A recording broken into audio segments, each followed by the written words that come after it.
Hello.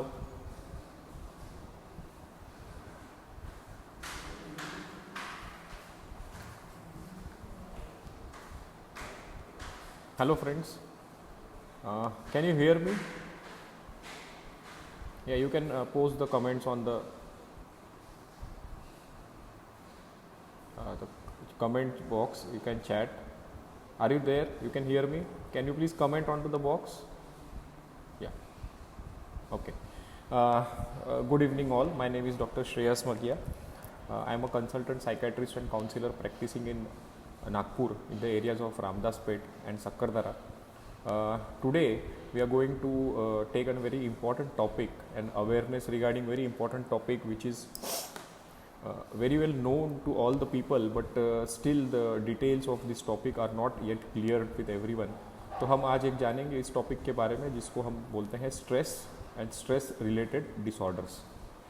Stress मतलब कि किसी भी चीज़ की वजह से जब हमको कोई तनाव फील होता है या हमको कोई इनसिक्योरिटी फील होती है या हमको किसी चीज़ का डर लगता है या घबराहट हो रही है या किसी चीज़ को लेके हम लोग टेंस है, तो आप इसको कुछ भी नाम दे सकते हैं। आप इसको तनाव का नाम दे सकते हैं, आप इसको स्ट्रेस का नाम दे सकते हैं, आप इसको डर का नाम दे सकते हैं, घबराहट का नाम दे सकते हैं। बट अगर सिंपल और सादी भाषा में अगर मैं बताना चाहूँ तो स्ट्रेस हम उस चीज़ को कहेंगे जिस वजह से हम किसी भी चीज़ के कारण जिसकी वजह से हम थोड़ा सा विचलित हो जाते हैं या हमको तनाव आ जाता है या फिर हम डर जाते हैं या घबराहट हो जाती है या बेचैनी हो जाती है।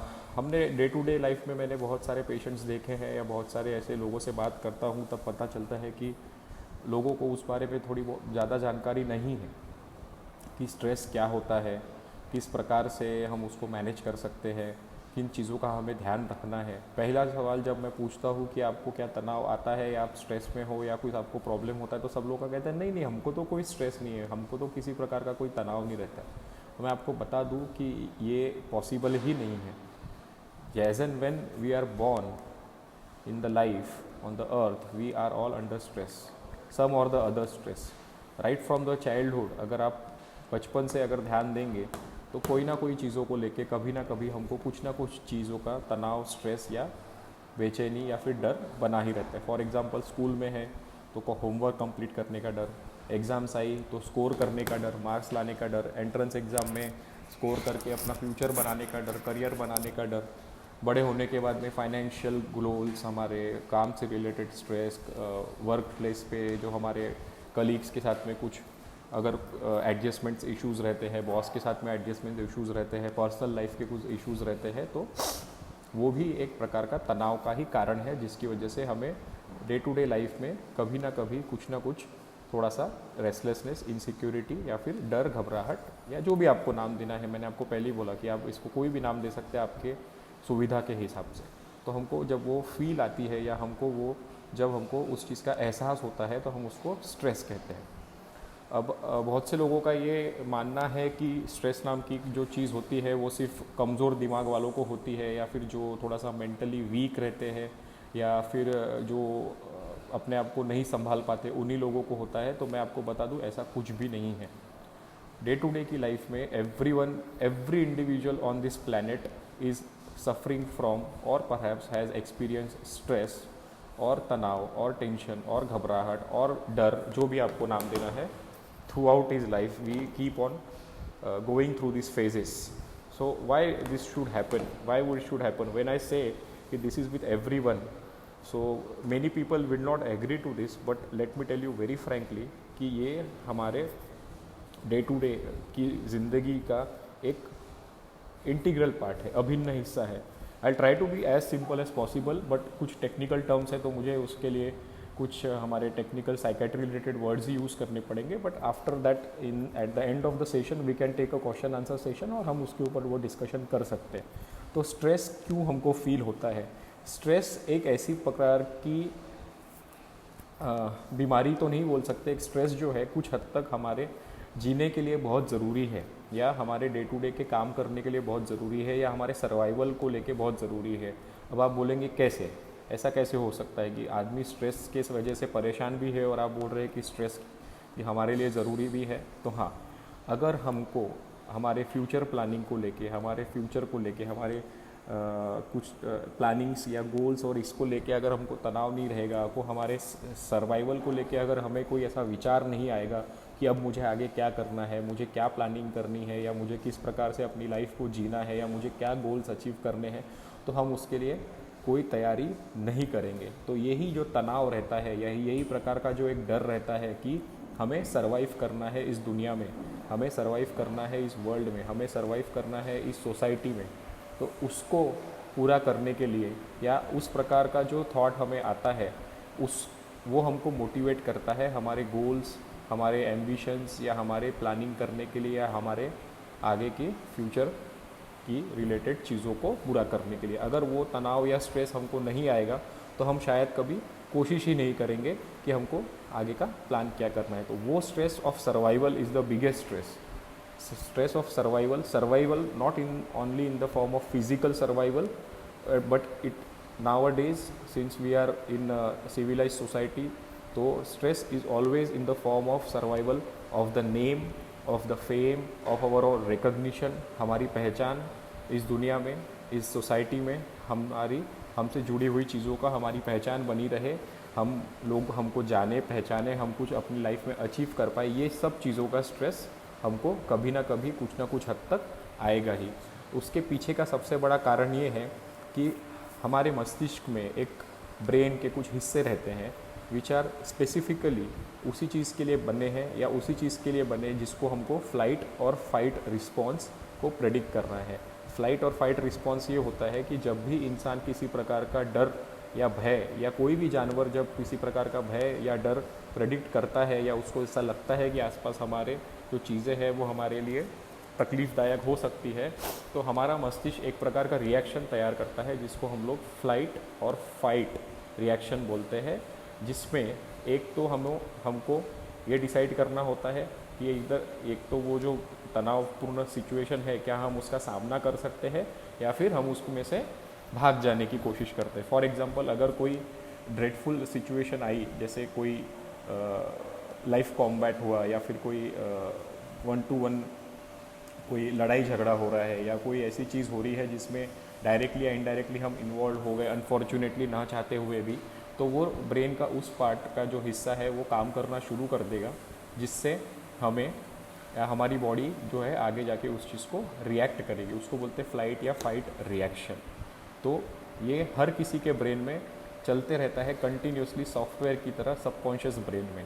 So this reaction is carried out by दो ब्रेन के हिस्से रहते हैं जिसको हम लोग एमिगडेला या हिप्पोकैम्पस बोलते हैं। We need not go into detail of this because it's a different topic all together. तो ये प्रकार का जो है, जो रिस्पॉन्स है वो हमारे ब्रेन में 24 घंटे चलता रहता है अनटिल अनलेस जब हम लोग सोते रहते हैं, उसको छोड़ के कंटिन्यूसली ये हमारे ब्रेन में ये प्रोसेस चलते रहती है फ्लाइट, फाइट और फ्रीज की। तो ये रिएक्शन जो है ये इनबिल्ट रिएक्शन है, गॉड गिफ्टेड रिएक्शन है, ताकि हम आने वाले किसी भी खतरे को भाप सके और हम उसको डील करने के लिए, उस चीज़ की लड़ने के लिए हम अपनी तैयारी पूरी कर सके। तो ये नॉर्मल चीज़ चलते रहती है। बट बहुत बार ये होता है कि जब कोई चीज़ या कोई प्रॉब्लम जब ऐसा होता है कि जिसका हम लोग सॉल्यूशन नहीं निकाल पाते, तो वो क्रॉनिक स्ट्रेस में कन्वर्ट हो जाता है।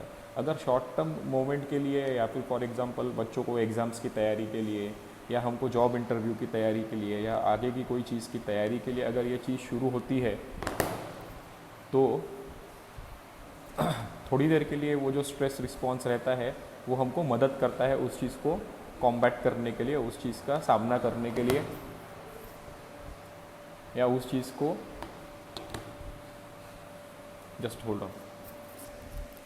कूलर बंद कर, कूलर हाँ बंद कर, कूलर फॅन आणि कूलर बंद कर। आवाज कशाचा येतोय तो? Hello, sorry for the interruption. हाँ, तो ये नॉर्मल रिएक्शन जो हमारे शरीर में चलते रहती है, ब्रेन में चलती रहती है, उसकी वजह से हम किसी भी एडवर्स सिचुएशन को फेस करने के लिए तैयार रहते हैं। बट वही अगर रिस्पॉन्स अगर बहुत दिनों तक चलता रहे तो हमारा शरीर उस चीज़ की निगेटिविटी को नहीं झेल सकता। हमारी बॉडी में कुछ ऐसे चेंजेस होने लगेंगे, कुछ न्यूरोट्रांसमीटर्स ऐसे सिक्रेट होने लगेंगे, कुछ विटामिन ऐसे सीक्रेट होते हैं जो हमारी बॉडी को कंटिन्यूसली इस स्ट्रेस को लड़ने के लिए या इस तनाव को लड़ने के लिए तैयार करते रहते हैं, बट लॉन्ग टर्म में जाके उसी के साइड इफ़ेक्ट्स हमको हमारे शरीर पे दिखने शुरू हो जाते हैं, जैसे कि थायराइड की बीमारी होना, ब्लड शुगर की बीमारी होना, ब्लड प्रेशर की बीमारी होना, हार्ट अटैक के चांसेस बढ़ना, आर्टरी में ब्लॉकेजेस बढ़ना। ये सब जो है these are all predictors of, और perhaps these are all indicators कि body is under constant stress, mind is under constant stress.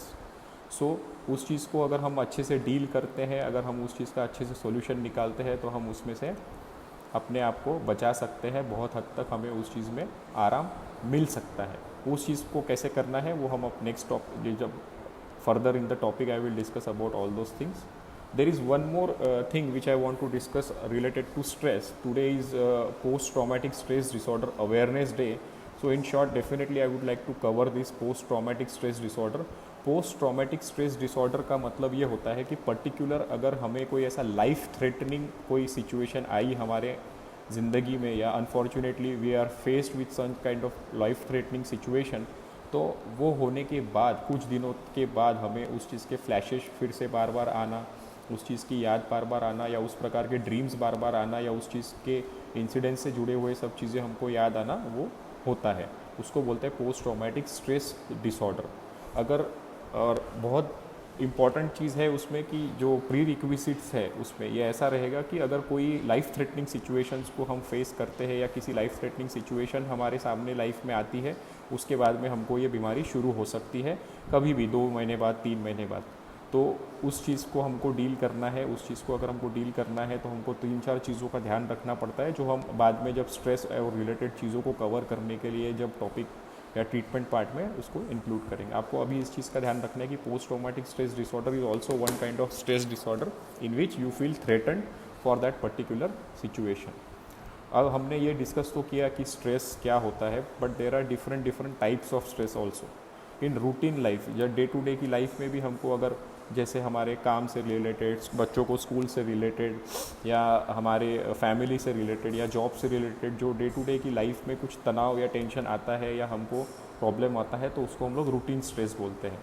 लेकिन अगर किसी बहुत बड़ी चीज़ या निगेटिव चीज़ या कोई ऐसी बुरी घटना की वजह से अगर कोई ऐसा तनाव या स्ट्रेस आता है जो लॉन्ग टर्म कंटिन्यू रहता है, for example losing someone who is close to your life in your life, और for example some property issues, financial issues, any kind of medical illness, so these are all can lead to constant and chronic stress. So उसकी वजह से हमारे शरीर पे उसके side effects दिख सकते हैं।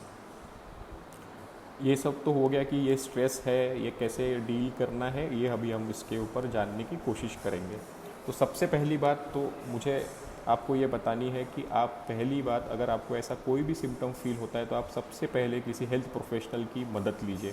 अपने फैमिली मेम्बर्स से बात कीजिए, अपने क्लोज वन से बात कीजिए, उनसे बात कीजिए जिनके आप कॉन्फिडेंट फील करते हैं कि they can solve your issues. Don't keep it alone, try to take help, try to seek help. As soon as you can seek help you will feel relieved out of this. Day to day का जो life में stress है उसमें बहुत सारी चीज़ों में अगर हम लाइफस्टाइल मॉडिफिकेशंस अगर करते हैं, या हम चीज़ों को अपने लाइफस्टाइल में कुछ चेंजेस करते हैं, तो उसमें हम लोग उस चीज़ पे काबू पा सकते हैं, कुछ हद तक स्ट्रेस को मैनेज कर सकते हैं, जिसको हम लोग स्ट्रेस मैनेजमेंट टेक्निक्स कहते हैं, जिसमें कि एक टाइम शेड्यूल बनाना, डे टू डे की लाइफ का एक टाइम टेबल बनाना, उसको फॉलो करने की कोशिश करना, try to keep your life as organised as possible, get some regular exercise every day for 30 to 35 minutes. ये इसलिए कहा जाता है क्योंकि आपको पता होगा कि जो भी डॉक्टर के पास में आप जाएंगे या किसी भी रिलेटेड चीज़ों में जाएंगे, आप स्ट्रेस रिलेटेड कोई भी टॉपिक पे आएंगे, तो उसमें एक बहुत इंपॉर्टेंट टॉपिक रहता है कि you do the regular exercises, because उसकी वजह से ये होता है कि it secretes a lot of positive chemicals into the body, what we call as neurotransmitters in the form of serotonin, endorphins and all, which keeps you happy, जो आपको खुश रहने के लिए मदद करता है। उस हद तक, उस समय के लिए हमारा स्ट्रेस बहुत हद तक कम हो जाता है, हम उस स्ट्रेस को भूल जाते हैं, और हमारी बॉडी में जो निगेटिव साइकिल चलती रहती है बहुत बार स्ट्रेस की वजह से, उसको कम करने में भी मदद मिलती है। तो एक्सरसाइज करना बहुत ज़रूरी है, 30-35 मिनट्स की एक्सरसाइज, जो भी आपको पसंद हो, किसी को वॉक करना पसंद है, किसी को जॉगिंग पसंद है, किसी को कोई भी प्रकार की फ़िज़िकल एक्सरसाइज जो हम को पसंद है early hours in the morning अगर करेंगे तो बहुत अच्छा, लेकिन अगर मॉर्निंग में नहीं हो पाता है किसी कारण से तो शाम को भी कर सकते हैं। आफ्टर डिनर आप थोड़ा सा वॉक पे जा सकते हैं, स्ट्रोल पे जा सकते हैं। तो these are all ways of you can find out with your convenience to do the exercise. Then third most important point is हमको हमारे गोल्स और प्रायोरिटीज़ जो है लाइफ को लेके या छोटी छोटी चीज़ों को लेके वो डिसाइड करना है, कंपार्टमेंटलाइजेशन करना है, हर चीज़ को एक साथ पाइल अप नहीं होने देना है। उसका एक सिंपल एग्जांपल है कि अगर हमको दिन के एक्टिविटीज़ को कुछ ना कुछ अगर ऑर्गेनाइज करना है तो हम ऐसा कर सकते हैं कि दिन के एक्टिविटीज़ को 3-3, 4-4 घंटे के स्लॉट्स में डिवाइड करके मैनेज कर सकते हैं, ताकि हमको उसके आगे का अभी ना सोचते हुए अभी 2 घंटे में क्या प्लान करना है, 3 घंटे में क्या प्लान करना है, या एक गोल जो है दिन का वो पूरा करना है, उस पर ध्यान दें तो हमको तनाव कम बनेगा और हम आगे के बारे में कम सोचेंगे। तो ऑटोमेटिकली वो स्ट्रेस मैकेनिज़्म जो है वो थोड़ा सा कम काम करेगा या फिर उसकी इंटेंसिटी कम हो जाएगी। इसलिए उसको ऑर्गेनाइज़ कीजिए, अपनी प्रायोरिटीज़ को सेट कीजिए।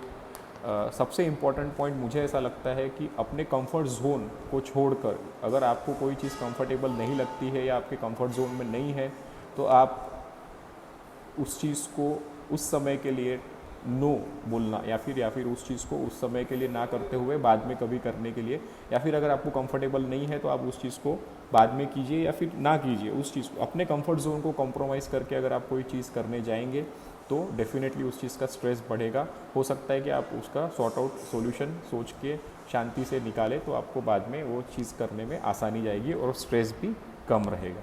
उसके बाद में एक बहुत इम्पॉर्टेंट पॉइंट है कि इफ़ यू आर ओवरवेल्म्ड, मतलब फॉर एग्जांपल अगर आपको इस चीज़ की बहुत ज़्यादा तकलीफ़ हो रही है तो आप उसके सिम्टम्स को जानने की और समझने की कोशिश कीजिए। There are enough things available on the net, Google, everywhere related to stress and this symptoms and everything. तो अगर आप वो पढ़ेंगे, आप उस चीज़ की जानकारी रखेंगे, अवेयरनेस रखेंगे उस चीज़ के बारे में, आप कंटिन्यूसली अगर किसी न किसी से बात करते रहेंगे तो आपको पता चलेगा कि कब आपको उस चीज़ के लिए मदद लेनी है और कब आपको किसी साइकेट्रिस्ट और काउंसलर के पास में जाके मदद लेनी है। इसमें बहुत सारे ट्रीटमेंट मोडालिटीज़ रहती है। फॉर एग्जांपल कोई सीरोटोनिन नाम की सोर्स की विटामिन्स रहती है जो साइकेट्रिस्ट आपको प्रिस्क्राइब करेंगे, तो उससे आपका स्ट्रेस रिलीव हो सकता है। काउंसलिंग की बहुत सारी थेरेपीज़ रहती है, cognitive behavioural therapy, rational emotive behavioural therapy. Now these are all technical terms, so we will not go into the details of all this. तो बहुत सारी चीज़ें रहती है जो आपको मदद करने के लिए इजीली अवेलेबल है। सिर्फ आपको उस चीज़ का इम्पोर्टेंस जानना है, समझना है और मदद लेनी है। तो आप ये डे टू डे की लाइफ के स्ट्रेस से भी काफ़ी हद तक अपने आप को बचा सकते हैं और लॉन्ग टर्म जो उसके कॉम्प्लिकेशंस होने वाले हैं हमारी बॉडी पे, उससे भी आपको बहुत हद तक आराम मिल सकता है। नेक्स्ट पॉइंट जो सबसे ज़्यादा इम्पॉर्टेंट और इक्वली इम्पॉर्टेंट है, मुझे ऐसा लगता है एक डायरी मेंटेन करना, या फिर आपके जो थॉट्स है या निगेटिविटीज़ है या फिर आपको जो भी चीज़ तकलीफ़ दे रही है उसकी एक लिस्ट तैयार करके रखना और उस चीज़ को रेडी रखना, उस चीज़ के बारे में थोड़ा सा एनालिसिस करना कि क्यों ऐसा हो रहा है, किस चीज़ के लिए हो रहा है। उसका सबसे आसान तरीका ये है कि रोज़ रात को या फिर दिन में कभी भी आप खुद के लिए 2 या 3 मिनट निकाल के एक डायरी मेंटेन कीजिए। आप चीज़ों को नोट डाउन कीजिए कि कौन सी चीज़ें आपके लिए डिफ़िकल्ट है या कौन सी चीज़ें आपको तकलीफ़दायक है या कौन सी चीज़ें आपको आगे जाके या तकलीफ़ दे सकती है या अभी आपको उस चीज़ की वजह से कुछ तकलीफ़ हो रही है। अगर हम उस चीज़ की एक डायरी मेंटेन रखेंगे तो हो सकता है कि हमको उस चीज़ को डील करने में आसानी जाए, और जब आप किसी के साथ में डिस्कस करेंगे तो आपको उसको डील करने में और डिस्कस करने में भी आसानी जाए। और उसका सबसे बड़ा फ़ायदा ये है कि हम अपने निगेटिव थॉट से हमारे मन का जो डर, घबराहट, बेचैनी है, हम उसको वेंटिलेट कर सकते हैं। This is a way to ventilate out the negativity out of your thought process, because subconsciously बहुत हद तक बहुत बार हम किसी ना किसी चीज़ को लेके तनाव में रहते हैं, स्ट्रेस में रहते हैं। सबसे बड़ा स्ट्रेस जो है स्ट्रेस ऑफ सर्वाइवल, जो मैंने पहले भी कहा, सर्वाइवल फिज़िकल फॉर्म में फॉर्चुनेटली आज की तारीख में हमारे लिए इतना डिफ़िकल्ट नहीं है, because we are all loaded with all the gadgets and facilities in our surrounding.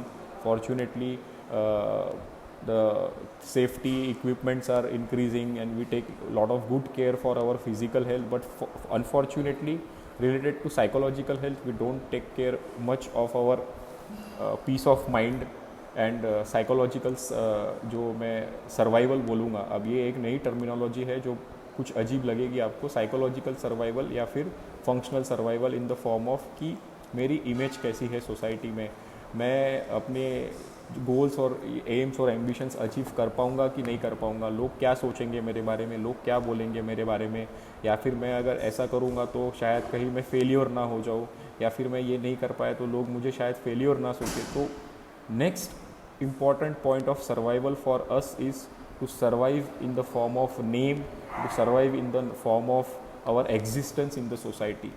The importance of existence in the society is taking a lot of toil onto everyone, because we are not very much worried about the physical survival, because we know that we can manage, the control is in our hand. It is like कि हम लोग कोई गाड़ी चला रहे हैं तो गाड़ी का कंट्रोल हमारे हाथ में है, तो हमें पता है कि हमको कब गाड़ी पे ब्रेक मारना है, कब स्पीड कम करनी है, कब उस चीज़ को अच्छे से बचा के रखना है, गाड़ी किस तरह से चलानी है. But when it comes to self image, or it comes to existence in the society, then we are all worried about a lot many things, which creates a lot of negativity inside, which creates a lot of doubt inside at times, which can deter our confidence, which can lead to some negativity and lot of negativity, and ultimately can lead to depression and panic attacks or generalized anxiety disorder also.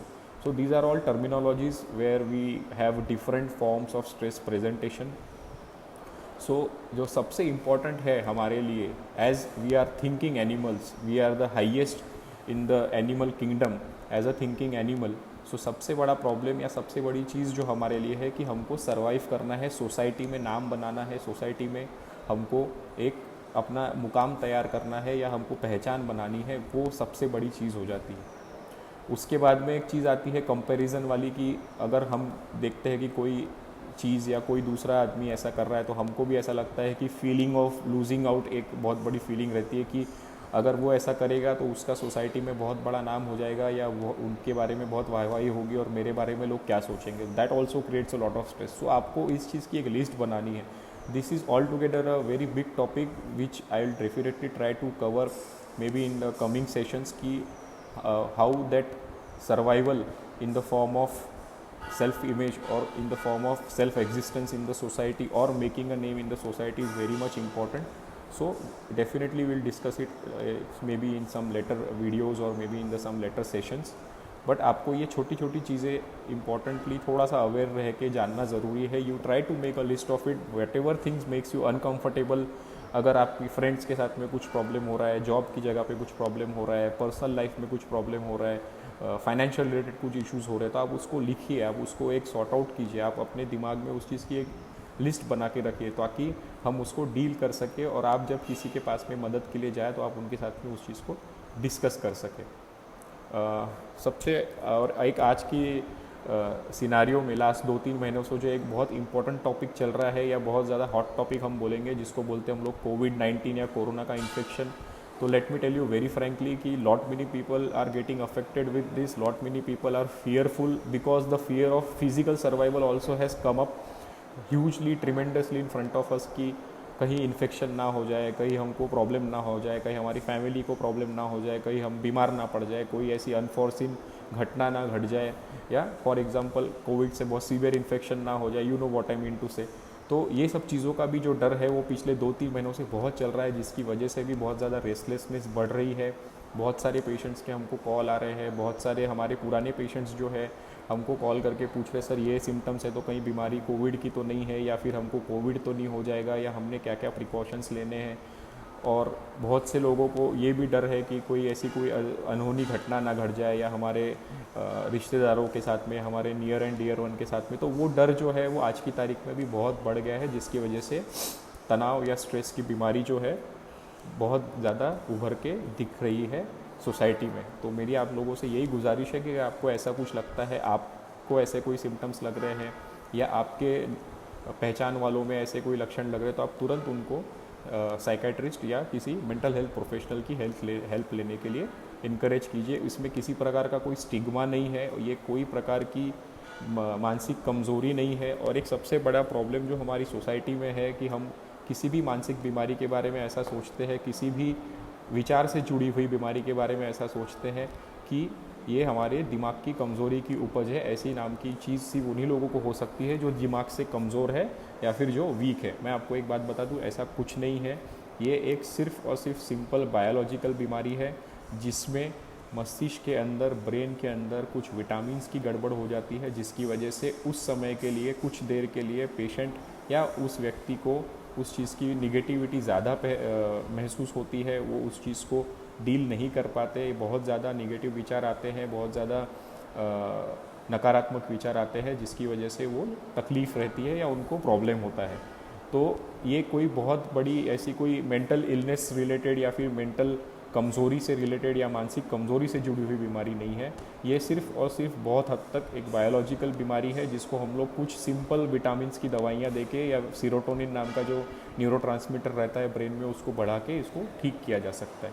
तो सबसे पहली बात, आप उस चीज़ को दिमाग से निकाल दीजिए ये कि ये कोई एक स्टिग्माटाइजिंग चीज़ है और कोई मेंटल डिसऑर्डर होना या फिर ऐसा कोई साइकेट्रिक डिसऑर्डर होना या फिर ऐसी कोई टैबू वाली चीज़ है। आप इस चीज़ को, ये डर दिमाग से निकाल के जल्द से जल्द, अगर आपको लगता है तो आप किसी साइकेट्रिस्ट की या साइकोलॉजिस्ट की मदद लीजिए। वो डेफिनेटली आपको अच्छे से गाइड कर पाएंगे, डेफिनेटली आपकी अच्छे से मदद कर पाएंगे और दूसरों को भी इनकरेज करेंगे। तीसरा जो मेन इंपॉर्टेंट टॉपिक आज की तारीख में चल रहा है पिछले एक महीने से, कि one of our famous actor Sushant Singh Rajput committed suicide. That has also triggered a lot of negativity somewhere in the society. Lot many people are calling कि how can this happen, ऐसा कैसे हो सकता है, he was so all doing well and he was a youth icon and how can he commit suicide. So let me tell you very frankly कि this has nothing to do with any strata, this has nothing to do with any kind of success whatever we have achieved in our life. Stress, depression is such a thing which can engulf anyone any point of time. It is just at times a biological disorder where an individual starts feeling very low, depressed, helpless, worthless, and then they feel like committing suicide and ending their life. So let me tell you very frankly, depression spares or stress spares no category or no strata, no religion, no individual, either who he or she is rich, poor or anything else, no, successful, non-successful, that has nothing to do with any kind of disorder. It is any kind of psychiatric disorder. Psychiatry का मतलब ही ये है कि हमारे मन से जुड़ी हुई जो चीज़ है, हमारे विचारों से जो जुड़ी हुई चीज़ है। तो any kind of psychiatric disorder can happen to any individual in the world, any individual surrounding you, including me also in future. We'd never know. Any kind of things can happen to anyone, so better be vigilant of anything, and as soon as we feel that something is wrong, we should seek help. So this is my sincere request and very sincere effort to make you aware of the very important topic which is called as stress. But let me tell you very frankly, इतने छोटे समय में, इतने कम समय पे और on this platform it is very difficult to cover everything related to stress, but I have tried my level best. There are enough good medications available nowadays. Second biggest problem in our society is the misconception related to the medicines, दवाइयों के बारे में जो किसी psychiatrist के बारे में दी जाती है। ऐसा कहा जाता है कि ये तो नींद की ही दवाइयाँ देंगे या फिर इस दवाई की हमको आदत पड़ जाएगी। ऐसा कुछ भी नहीं है। ये सब एक प्रकार की गलत धारणा है जो सोसाइटी में फैली हुई है, उसी का भाग है। If you ask someone who has gone through the treatment very sincerely, they would tell you that lot many times, lot many doctors stop the medications once the patient is totally okay, and they don't have to take any medications further or perhaps for a longer duration of time. बहुत से patients की दवाइयाँ बंद होती है, बहुत सारे patients की दवाइयाँ हम लोग कम करते हैं, डोज कम रहता है। किसी भी पेशेंट को उस चीज़ का बहुत ज़्यादा ऐसा साइड इफ़ेक्ट नहीं होता है कि जिसमें उनको आदत पड़ जाए या वो डिपेंडेंट हो जाए या उस चीज़ की लत लग जाए। ऐसा कुछ नहीं है, ये सब गलत धारणाएं हैं। तो किसी भी प्रकार की इस प्रकार की गलत धारणाओं का आप उसके don't fall trap to all this things, और इस चीज़ को आप समझने की कोशिश कीजिए। Enough things are available on internet, social media, you can go through, search whatever I have said, everywhere it is available. So try to be aware, try to be correct, try to be not ignorant, because ignorance is such one thing which will definitely lead you and yourself and the people surrounding you in trouble. So if any topic is there, any problem is there, you just go and discuss with any of your healthcare professional. They'll definitely help you out.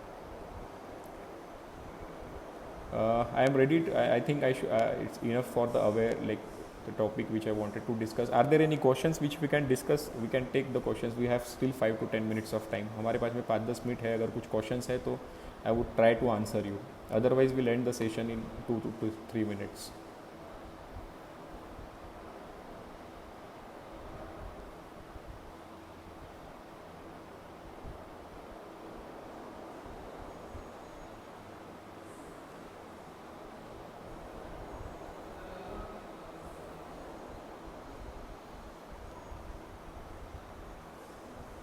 I think okay, we don't have any questions now. So quickly wrap up. We'll wrap up this very important topic, but to be very specific, I've tried to cover it up in very short span of time, which itself is a very important topic. Stress and its complication. Maybe one day, someday, we'll take a extended session onto all these things so that we know or we are prepared how to deal with stress. I'll quickly wrap up the summary. Stress is one thing which makes you restless. Very simple to understand.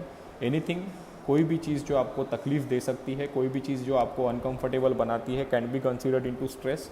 Stress can be short term stress और long term stress. Short term stress means जो day to day की life में या कुछ देर के लिए या कुछ समय के लिए, for example related to exams और परफॉर्मेंस, और अगर कोई स्पोर्ट्स पर्सन है तो sports related anxiety, performance related anxiety. कोई स्टूडेंट है तो performance exam scores related anxiety, how to perform in the exams. कोई अगर जॉब इंटरव्यू के लिए जा रहा है तो how will I be able to perform, whether I will be able to do good और not.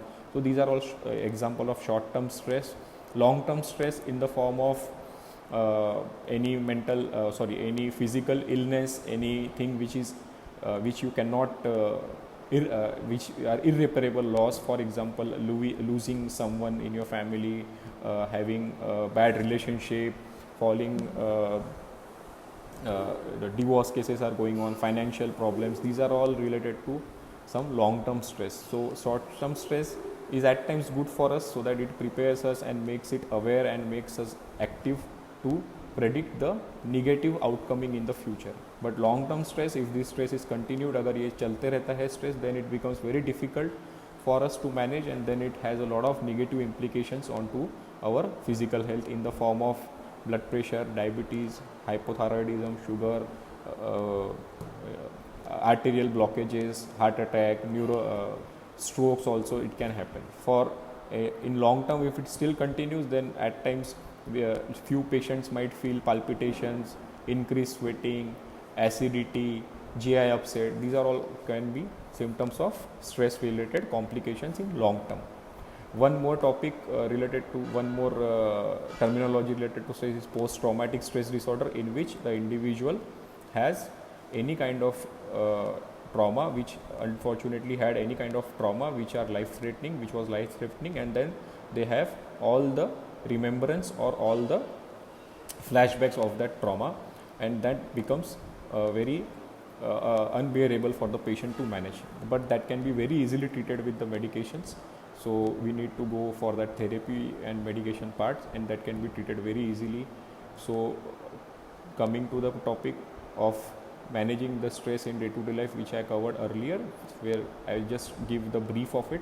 Try to do regular exercise, try to meditate for 5 to 10 minutes, try to do some deep breathing exercises. How to do deep breathing exercise is easily available on YouTube and Google.